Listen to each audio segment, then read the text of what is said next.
તો આજે સત્તાની સેમીફાઇનલનો રાઉન્ડ આજ સવારથી જ શરૂ થઈ ગયો છે। નમસ્કાર, આપ જોઈ રહ્યા છો TV9, હું છું હાર્દિક મોદી અને આજે આકરા તાપ વચ્ચે ગુજરાતમાં સ્થાનિક સ્વરાજની ચૂંટણીનું મતદાન યોજાયું। બપોરે 12 થી 4ની વચ્ચે મતદાન ઓછું રહ્યું હોય તેવી માહિતી સામે આવી। 4 વાગ્યા પછી મતદારો ફરીથી મતદાન મથકે જોવા મળ્યા। મહાનગરપાલિકામાં 41% સરેરાશ મતદાન છે, નગરપાલિકામાં 49% મતદાન છે। જિલ્લા અને તાલુકા પંચાયતમાં અત્યાર સુધીમાં સરેરાશ 52% મતદાન થયું અને ગુજરાતમાં અત્યાર સુધીમાં સરેરાશ 40% જેટલું મતદાન નોંધાયું છે। અમદાવાદ મનપામાં 38.76% મતદાન થયું છે અને સૌથી વધુ 48.76% મતદાન ગોમતીપુરમાં નોંધાયું છે। સૌથી ઓછું મતદાન 31.04% સરદારનગરમાં નોંધાયું હોય માહિતી તે સામે આવી છે।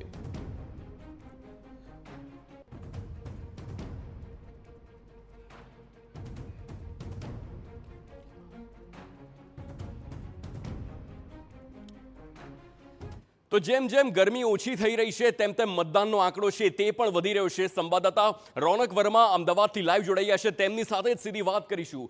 રોનક, બપોરનો જે સમય હતો 12 થી 4ની વાત કરવામાં આવે તો ઓવરઓલ અમદાવાદની વાત હોય કે આખા ગુજરાતની વાત હોય, મતદાનના જે આંકડા હતા તે ઘણા ઓછા હતા, પરંતુ જેમ જેમ સૂરજ આથમે છે તેમ તેમ આંકડા હવે વધી રહ્યા છે। આપ કયા બૂથ પર છો અને ત્યાં કેવા દ્રશ્યો છે, શું મતદારો આવી રહ્યા છે?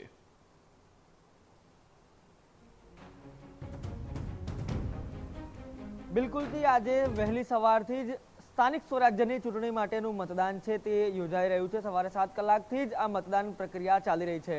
અત્યારે લગભગ 1 કલાક જેટલો સમય છે તે મતદાન ચાલશે, પરંતુ જે પ્રકારે ગરમીથી લઈને અનેક કારણો એવા સામે આવી રહ્યા છે જેના કારણે મતદારોએ પોતાના મતાધિકારનો ઉપયોગ કરવાનું ટાળ્યું છે। અત્યાર સુધી રાજ્યમાં સરેરાશ 40-41% જેટલું મતદાન છે તે થયું છે। બીજી તરફ અમદાવાદ શહેર એટલે કે મહાનગરપાલિકાની વાત કરવામાં આવે તો લગભગ 38% મતદાન થયું છે, જે ઘણું ચિંતાજનક છે।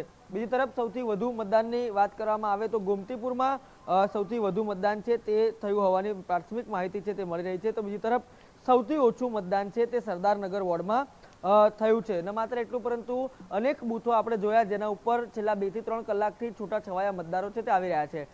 આપણે સીધા જ દ્રશ્યો બતાવવાના એ પણ પ્રયાસ કરીશું કે હાલ જે અનેક મતદાન કેન્દ્રો છે તેમાં કયા પ્રકારની સ્થિતિ છે। આપ દ્રશ્ય જોઈ રહ્યા છો તે છે ઘાટલોડિયા વિધાનસભામાં સમાવિષ્ટ થલતેજ વોર્ડની જે અનુપમ સ્માર્ટ શાળા છે સિલજ ખાતેની, કે જ્યાં આગળ અત્યારે લગભગ નહિવત મતદારો છે તે આ બૂથમાં જોવા મળી રહ્યા છે। છૂટાછવાયા 1-2 મતદારો છે તે અત્યારે આવી રહ્યા છે અને પોતાના મતાધિકારનો ઉપયોગ કરી રહ્યા છે। આ જ પ્રકારના દ્રશ્યો છેલ્લા 4 કલાકથી જોવા મળી રહ્યા છે।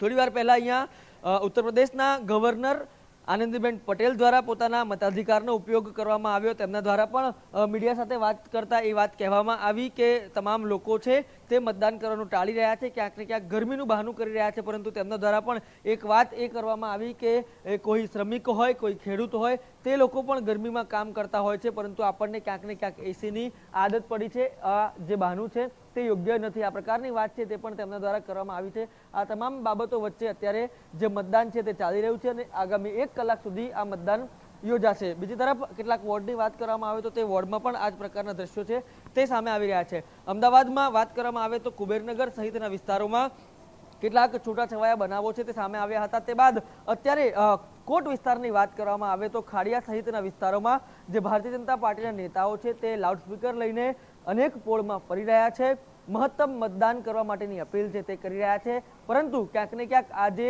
ચૂંટણી પંચ દ્વારા વ્યવસ્થાઓ કરવામાં આવી હતી, હવામાન વિભાગ દ્વારા પણ કહેવામાં આવ્યું હતું કે ગરમી રહેશે, પરંતુ પરિણામે આજે જોવા જઈએ તો જેટલું ધારેલું પરિણામ છે તે મતદાનના આંકડામાં જોવા નથી મળી રહ્યું। ખૂબ ઓછું મતદાન છે તે ગુજરાતમાં નોંધાઈ રહ્યું છે। બિલકુલ આભાર રોનક, સમગ્ર માહિતી બદલ। તો ઘાટલોડિયા વોર્ડમાંથી તે મતદાન મથક પરથી રોનક વર્મા હતા અને તેમણે જણાવ્યું કે લગભગ સાંજના 5 વાગ્યાનો સમય થયો છે, પરંતુ હજુ પણ પાંખી હાજરી જોવા મળી રહી છે મતદારોની। તેના અનેક કારણો હોઈ શકે છે, પરંતુ મુખ્ય કારણ ગરમી માનવામાં આવી રહ્યું છે। હવામાન વિભાગે પણ પહેલેથી જ એલર્ટ આપવામાં આવ્યું હતું કે મતદાનનો જે દિવસ છે તે દિવસે ગરમી સરેરાશ 40 થી 43 અથવા 44 ડિગ્રી સુધી જઈ શકે છે અને તેને લઈને જ લોકોમાં હજુ પણ આ ગરમીને લઈને લોકો બહાર ન નીકળતા હોવાનું પણ સામે આવ્યું છે અને તેવા દ્રશ્યો